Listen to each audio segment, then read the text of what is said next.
had internet access at home were participating more. The people who were more likely to be active were those aged 45 to 64, from higher socioeconomic groups, and those with higher educational qualifications. So I've just said that 75% of people in the general population actively participate. But in areas of multiple deprivation, it was only 63%. But again, those who had the internet at home were more likely to participate in the last year than those who didn't have the net at home. People who were less likely to engage were aged 16 to 24, from lower socioeconomic groups, and with no or limited qualifications. We then looked at what channels people used to participate. 13% of the general population have engaged in some sort of citizen participation activity online, and that's the same proportion that have done so via the telephone. People in areas of multiple deprivation are slightly less likely to have done this online.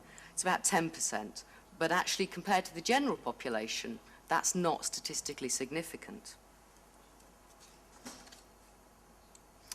We looked at the kind of activities, We looked at the kind of activities that people actually use the internet for. We found it was most likely to be used to give views or advice on a community, social, or political issue to people outside your own immediate social circle. And 34% of the general population who'd done an activity like that had done so online. In addition, around a quarter of those who'd got in contact with their elected representative, joined a campaigning organisation, or taken part in a government survey or consultation had done so online. And around 20% had used the internet to sign a petition. We also asked about related citizen activity, and by this I mean finding out about local council services or doing your tax return online, something like that.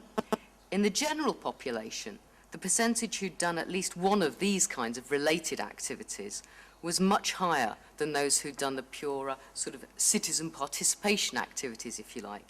It was 42% compared to 13%. But interestingly, those people living in areas of multiple deprivation were much less likely to have completed one of these related citizen activities. It was 15% compared to the 10% who'd done a general citizen participation activity. We asked people about their attitudes to using the internet for these kind of activities.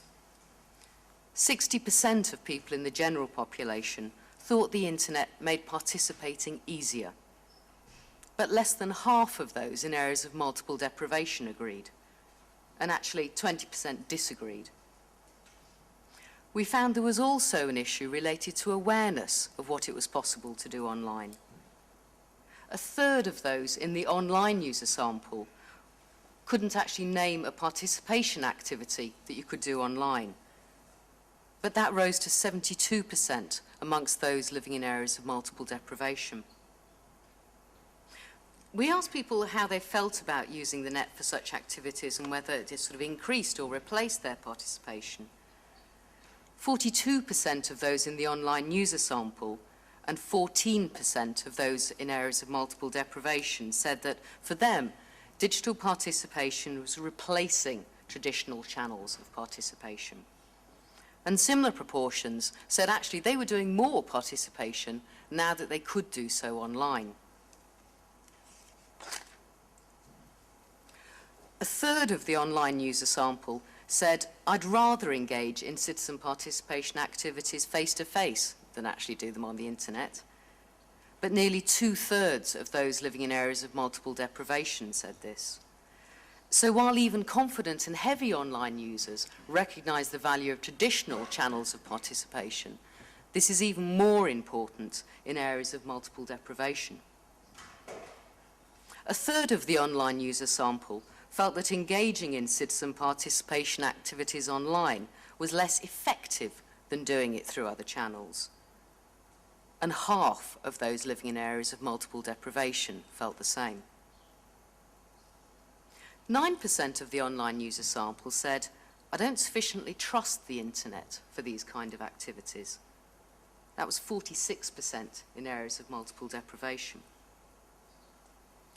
And 9% of the online sample said, "Actually, I lack the confidence to do these kind of activities online." And that was 40% amongst respondents in areas of multiple deprivation. Turning to the reasons that encouraged people to take part, feeling strongly about the issue or cause emerged as the top motivator amongst both the online community and those respondents from areas of multiple deprivation, with around 40% of people saying that this was their main reason.